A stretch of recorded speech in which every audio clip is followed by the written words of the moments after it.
Dear audience, dear colleagues, let me present my PhD topic, which is about investigating the mortality and the early morbidities of very preterm infants. I'm Vivien Unger, a fourth-year pediatric resident at the Csolnoky Ferenc Hospital in Veszprém, and a first-year PhD student at the Semmelweis University in the Department of Obstetrics and Gynecology. My supervisor is Péter Varga, and my scientific methodology supervisor is Mark Hernát-Fői. My vision is to provide the highest quality of care for the very preterm neonates, and for this my mission is to find the optimal mode of delivery for very preterm neonates and to provide timely and accurate data about periviable preterms in Hungary. I have two main projects going on. The first one is about investigating the relation between the mode of delivery on the mortality and early morbidities among very preterm infants. This is going to be a meta-analysis, and this was started this year, September. And the second one is going to be a registry analysis, which is about the characteristics and outcomes of periviable infants in Hungary. So let's move on to our first topic. Approximately 15 million babies born prematurely worldwide, which account for a preterm birth rate of about 11%. Very preterm neonates who born before the 32nd gestational week are at higher risk for death, medical complications, and neurodevelopmental sequelae. Very preterm neonates account for 35% of neonatal mortality. The optimal mode of delivery before the 32nd gestational week is still unknown. Despite the fact and the benefits of very preterm infants for the caesarean section, the rates of C-section vary greatly across the world. Now, let's see the complications of C-section and vaginal birth. Delayed neonatal lung liquid absorption, neonatal gut dysbiosis, and higher risk of maternal morbidities and subsequent preterm birth are known complications of caesarean section. Although, during prolonged labor, birth asphyxia may occur, which is a known risk factor for intraventricular hemorrhage. As you can see, from term singleton cephalic neonates, the possible complications of C-section outweigh the ones that can occur during vaginal birth. Therefore, for them, the optimal mode of, and in the preferred mode of delivery, is the vaginal birth. Among breech babies and in the case of multiple pregnancies, the chance of birth asphyxia is much more higher. Therefore, the optimal mode of delivery among them is still controversial. And now let's see our population. Among very preterm infants, the risk of IVH is much more higher than in term ones. Precisely, it's around 25 and 30%. Therefore, among them, in the prevention of intraventricular hemorrhage, C-section may have a role. Our aim is to assess the effects of C-section on the mortality and early morbidities. To perform our clinical question, we use the PICO framework. We are going to investigate preterm babies who are born before the 32nd gestational week. We are going to compare C-section and vaginal birth in the manner of in-hospital mortality, intraventricular hemorrhage, Apgar score, and other early outcomes. Our clinical question is whether the mode of delivery have an effect on the mortality and morbidities. According to our hypothesis, yes, a caesarean section decreases the mortality and the early morbidities. A systematic search was conducted in 3 different databases in the end of November. The search key consists of 4 main domains.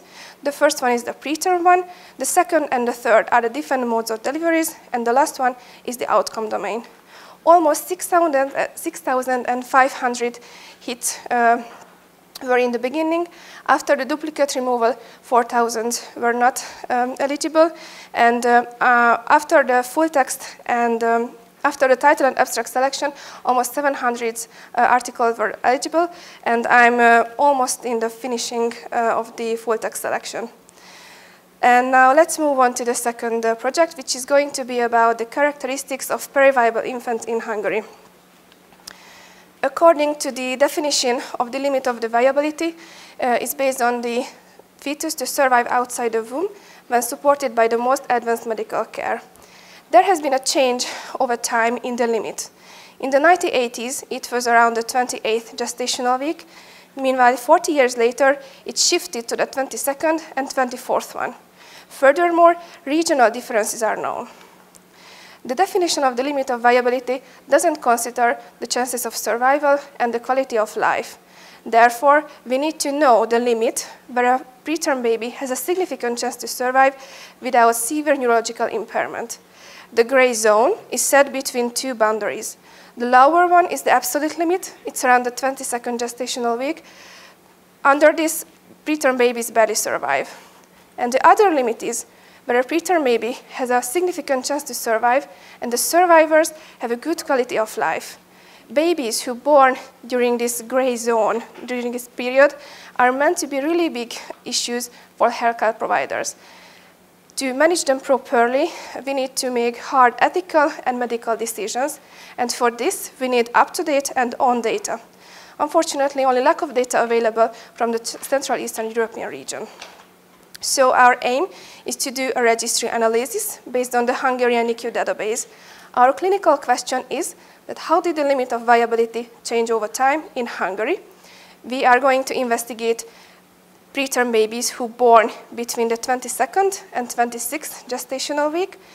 According to our hypothesis that over 10 years, the limit of viability decreased in Hungary, and our aim is to provide timely and accurate data, information on periviable infants in Hungary. A few words about the Hungarian NICU database. In this map, you can see all of the tertiary and secondary levels NICUs in Hungary.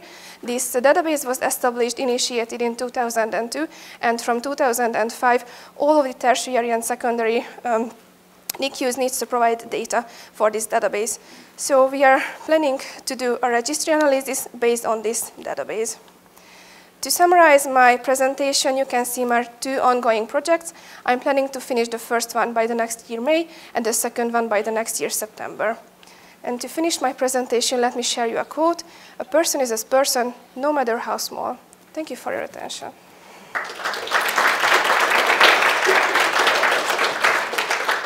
Thank you for your presentation. It was really good. My question is to your second project. So, how many periviable infants born each year in Hungary? This number is around 100 and 150. So, I have a question for your second project as well.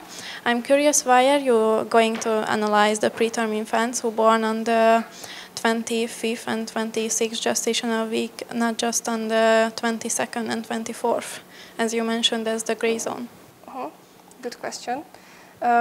As I mentioned, babies who are born between the gray zone are between the 22nd and 24th gestational week.